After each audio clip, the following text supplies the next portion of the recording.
Hello everyone.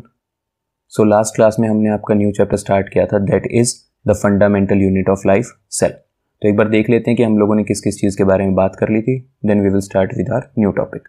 सबसे पहले हमने देखा था कि इस यूनिवर्स में कोई भी लिविंग ऑर्गेनिज्म हो, चाहे वो प्लांट हो चाहे वो एनिमल हो, वो सब किससे मिलके बने हैं? सेल से मिलके बने हैं। फिर हमने देखा था कि डिफरेंट साइंटिस्ट ने अलग अलग टाइम पीरियड में अलग अलग चीज़ की डिस्कवरी की थी। सेल थ्योरी हम लोगों ने देखी थी कि सभी लिविंग ऑर्गेनिज्म सेल से बने हैं और जितना भी सेल्स हैं वो प्री एग्जिस्टिंग सेल्स से आते हैं। साथ में हमने देखा था कि जो सेल है वो basic structure and functional unit of life होता है। फिर हमने देखा था यूनिसेलुलर ऑर्गेनिज्म क्या होते हैं, वो ऑर्गेनिज्म जो एक सिंगल सेल से बने हैं। फिर मल्टीसेलुलर ऑर्गेनिज्म के बारे में देखा था, वो ऑर्गेनिज्म जो दो या दो से अधिक सेल से मिलके बने होते हैं। और जितने भी मल्टीसेलुलर ऑर्गेनिज्म हैं उनके जीवन की शुरुआत एक सिंगल सेल से ही होती है। हमने देखा था कि जो सेल्स हैं उनकी शेप डिफरेंट होती है depending upon the function they perform, और कुछ सेल हैं जो कैपेबल होते हैं अपनी शेप को चेंज करने के लिए।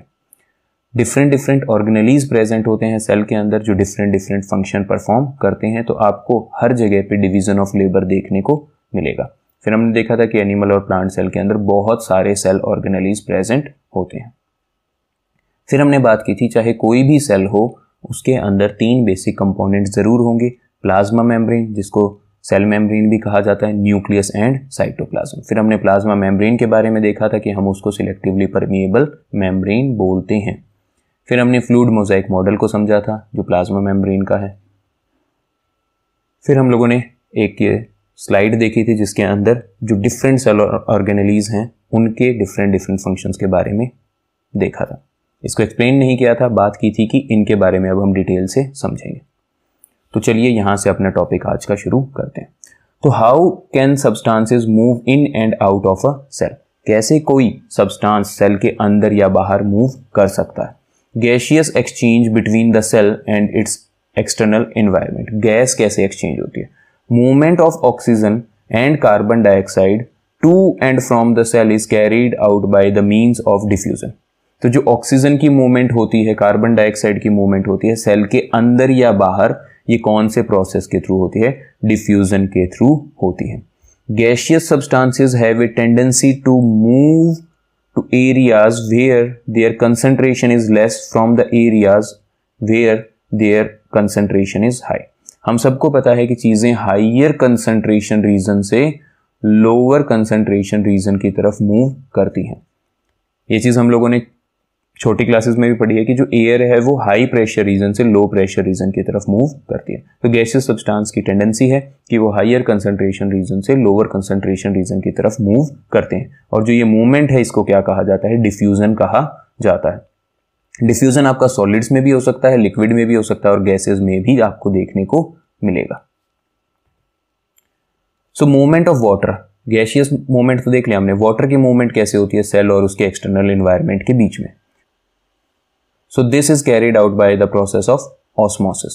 Osmosis is a process in which water moves from the region of high concentration to one where its concentration is low through a semi-permeable membrane. This is an important term कि osmosis substance का movement है higher concentration से lower concentration में through a semi-permeable membrane. तो diffusion और osmosis में यही फर्क है कि डिफ्यूजन में कोई सेमी परमिएबल मेम्ब्रेन नहीं होती है, जबकि ऑस्मोसिस के लिए आपको एक सेमी परमिएबल मेम्ब्रेन की जरूरत पड़ेगी। Therefore we can say that osmosis is just a special case of diffusion. तो ऑस्मोसिस क्या है? एक स्पेशल केस है डिफ्यूजन का जिसमें मूवमेंट तो हो रही है हायर कंसंट्रेशन से लोअर कंसंट्रेशन की तरफ, लेकिन through a semi permeable membrane. अब आपके तीन टाइप के सॉल्यूशन है, एक होता है हाइपोटोनिक सॉल्यूशन, एक हाइपरटोनिक और एक आइसोटोनिक। तो तीनों सॉल्यूशंस को हम एक बार समझ लेते हैं। यहाँ पे आपको एक डायग्राम दिखाई दे रहा होगा, एक बीकर है जिसके अंदर पानी है और अंदर क्या रखा गया है? आपको एक सेल रखा गया है। If the concentration of water outside the cell is higher than the concentration of water inside the cell gains water by the process of osmosis. क्या कहता है कि अगर इस सेल के बाहर पानी की कंसंट्रेशन क्या है? ज्यादा है as compare to the water present in this cell, तो जो ये पानी है ये बाहर से अंदर की तरफ मूव करेगा, बाहर से अंदर की तरफ मूव करेगा। जैसे आपने देखा होगा रेजिन्स जो होती हैं, किशमिश जो होती है, अगर आप उसको पानी में डालें तो पानी जाने की वजह से वो फूल जाता है, क्योंकि किशमिश के अंदर पानी की जो कंसंट्रेशन है वो कम है as compare to the water surrounding it. आपने अगर उसको भिगो के रखा है तो वो फूल जाता है। Water can move into the cell from the cell membrane, तो जो आपका सेल है उसकी मेम्ब्रेन जो है उसको सेल मेम्ब्रेन कहते हैं, उसके थ्रू पानी अंदर जा रहा है, तो ये क्या एग्जाम्पल हुआ, ऑस्मोसिस का एग्जाम्पल हुआ। In case of hypotonic solution, more amount of water enters the cell which results in swelling of the cell. तो ज्यादा अमाउंट में पानी अंदर जा रहा है एज कंपेयर टू जो पानी बाहर निकल रहा है। तो ऐसे केस में अगर पानी अंदर ज्यादा जाएगा तो ये सेल क्या हो जाएगा, स्वेल अप हो जाएगा। सेल क्या हो जाएगा, स्वेल अप हो जाएगा, फूल जाएगा। तो हाइपोटोनिक सॉल्यूशन में सेल फूल जाता है। Then is your isotonic solution. इसके अंदर क्या है, एक सेल आपको फिर से पानी में डालना है, लेकिन यहां पर जो बाहर या अंदर वाटर की कंसंट्रेशन है वो क्या है, सेम है। इस वजह से इसके अंदर कोई नेट गेन या लॉस नहीं होगा पानी का, सेल अपनी शेप को मेंटेन रखेगा।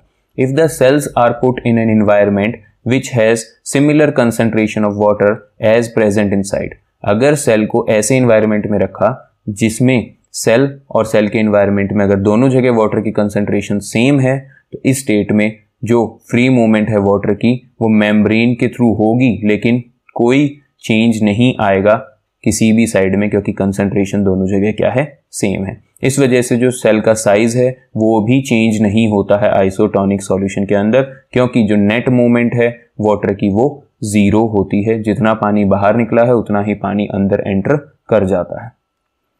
Last is your hypertonic solution. इसके अंदर आप देख सकते हैं कि जो वाटर की कंसंट्रेशन है वो बाहर कम है, सेल के अंदर ज्यादा है, तो सेल के अंदर से पानी बाहर ज्यादा निकलेगा, जिस वजह से ये सेल क्या कर जाएगा, श्रिंक कर जाएगा। If the cell are kept in an environment which has lower concentration of water than what is present inside the cell, then due to the process of osmosis water moves out of the cell. पानी cell से बाहर आ जाएगा अगर बाहर पानी की concentration कम है। This results in the decrease of the size of the cell that it shrinks. क्या होगा जी, इसकी वजह से जो साइज है वो कम हो जाएगा, इसका मतलब सेल क्या करेगा, श्रिंक हो जाएगा as more amount of water comes out of the cell. आप देख सकते हैं ज्यादा पानी सेल से बाहर आ रहा है as compare to the water entering the cell. इस वजह से जो सेल है वो श्रिंक कर जाएगा। Next is your endocytosis. It is a process by which the plasma membrane engulfs food and other material inside the cell. ये वो प्रोसेस है जिसके थ्रू प्लाज्मा मेम्ब्रेन फूड को इनगल्फ करती है, अंदर लेती है, ठीक है जी। उस प्रोसेस को एंडोसाइटोसिस कहा जाता है। ये सेम स्टेप आपने अमीबा के न्यूट्रिशन में पढ़ा होगा कि अमीबा फैगोसाइटोसिस शो करता है, that is a type of endocytosis, क्योंकि वो अपने सुडोपोडियास की सहायता से फूड को इनगल्फ कर लेता है। Cell wall. Cell wall is an outer hard covering of the cell which maintains the shape of the cell. Cell wall cell membrane के अलावा एक और मेम्ब्रेन है जो सेल को चारों तरफ से कवर करके रखती है और उसकी शेप को मेंटेन करके रखने में मदद करती है। ये सिर्फ और सिर्फ किस में प्रेजेंट होती है, प्लांट सेल्स में प्रेजेंट होती है। एनिमल सेल्स में कोई सेल वॉल प्रेजेंट नहीं होती है। और जो सेल वॉल है it is generally made up of cellulose. Cellulose के बारे में सुना है, एक टाइप ऑफ कार्बोहाइड्रेट है जिसको सिर्फ रूमिनेंट्स डाइजेस्ट कर सकते हैं, हम उसको डाइजेस्ट नहीं कर पाते हैं, क्योंकि सेलुलोज को डाइजेस्ट करने के लिए एक स्पेशल एंजाइम की जरूरत होती है जो होता है आपका cellulose digesting enzyme. Next topic is plasmolysis. Plasmolysis एक ऐसा प्रोसेस है जिसके अंदर जो कंटेंट है सेल के they are away from the cell wall, shrink and contract when the cell loses water due to osmosis when kept in an hypertonic solution. अब एक सेल है, सेल को आपने एक हाइपरटोनिक सॉल्यूशन में रखा, इससे क्या होगा, जो सारा पानी है वो बाहर आ जाएगा। बाहर आने से सेल क्या करेगा, श्रिंक करेगा, लेकिन सेल वॉल तो उसकी शेप को मेंटेन रखेगी। प्लांट सेल की सेल वॉल जो है वो उसकी शेप को मेंटेन रखेगी, तो अंदर का जितना भी मटेरियल है वो श्रिंक होके एक छोटे से एरिया में इकट्ठा हो जाएगा, लेकिन जो वॉल है वो वैसी की वैसी रहेगी। ऐसी सिचुएशन को क्या कहते हैं, प्लाज्मोलाइसिस कहते हैं। Plasmolysis is a process in which the contents of the cell that are away from the cell wall shrinks or contract, shrink हो जाते हैं when a cell loses water due to osmosis. Osmosis के through जब water lose होगा तो ये सारे content shrink हो जाएंगे.